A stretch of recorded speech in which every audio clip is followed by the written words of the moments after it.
Let's talk a little bit about bull put spreads. As the name implies, this is a bullish trade, so ideally we're going to get a security that is already in an upward trend, and if at all possible, giving us some kind of bounce off of support. Now today is Tuesday, February 17th of 2026. A little bit of turmoil's going on in the markets right now. This is our SPY, copycat of the S&P 500. If we were to drop a marble or a ball on our 30-day moving average here, it would roll downhill to the left. So that's a reasonable indication that we are in an upward trend, or at least in this case, flattening. Now, if we look at the right-hand side of the screen, I'm at a level of 676.47. So if we were to place a trade that was a little bit below that level, we should at least have some support going our way. Now I'm looking at a short time frame. I'm only going out here to this Friday, February 20th. 676 is right here. If we were to sell this contract and buy this contract, we're tying up very, very little money, and we're bringing in roughly a 20-cent credit. So our payoff profile would look like this. Now this is not a great looking profile, right? We could lose 4 times as much as we could make. I'll lock it here at 20. So our reward to risk ratio is only 1 in 4 or 25%. But our probability of having a winning trade is really quite good. I'm looking at a chart here originally made by Thinkorswim, and you can see this grayed area. That is 1 standard deviation for the time frame I have selected. So another way of looking at that is there's only a 16% chance statistically that we would run below this level of 675. Now, statistics are not the best way to look at the stock market, but they are a way to look at the stock market. We identified that the initial credit is the best that we could do in this trade. The worst we could do would be to take the difference between the strike prices, that's obviously 1 point, and subtract out our credit. We would suffer this largest loss if we drop below our long strike of 675.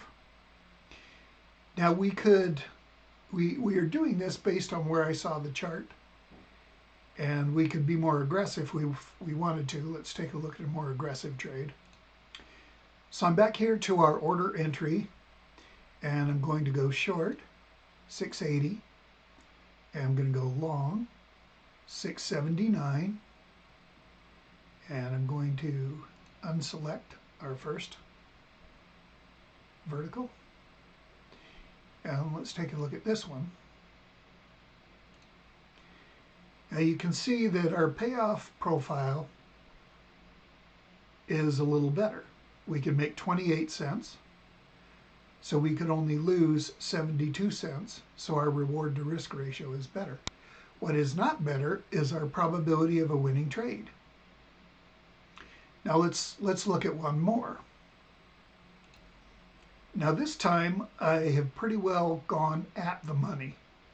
My short leg is 683. My long leg is 682. And what our profile looks like now, again, more risk, a little bit better reward to risk ratio. So the more aggressive I get with the trade, the better the reward to risk ratio is, but the more I need to be correct in my forecast that this is in fact going to bounce up. That may or may not happen. A lot of what you do will depend on how accurate you think your forecast is, how much confidence you have in it. Now I've chosen really short time frames in these 3 examples.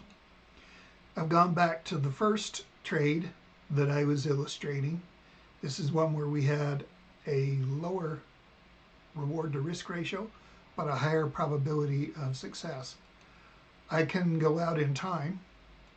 Here's another week out. And if I do that, you can see my reward to risk ratio gets a little better. A little bit surprising to me, our probability didn't change that much. It's changed a little bit, but not a whole bunch. What if we go even further out in time? Let's stretch it out another week. Not much of a change here, but we did give another, in my mind, another week for the trade to get into trouble.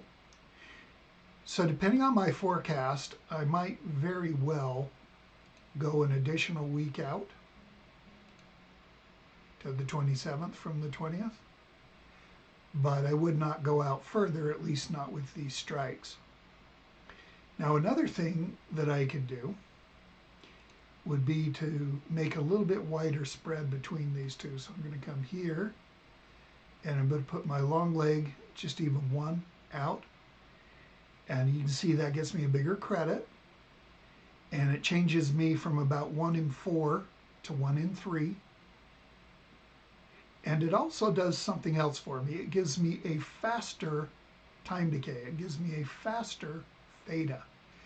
And the reason for that is, if I look at my column here for theta, and I'll go back to where we were initially, we had paired these two together, okay, and we do have a slightly faster theta on the one that is closer to at the money. That's exactly what we'd expect.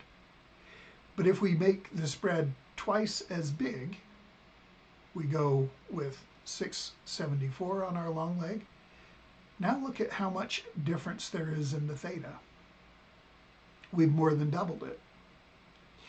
So if you weren't locked into holding the position until expiration, you might very well choose 2 spread instead of the single spread I showed you at first, because you'll get a faster time decay. You'll have a winning trade that's faster. All right, any questions on this, reach out to me. Good luck out there, everybody.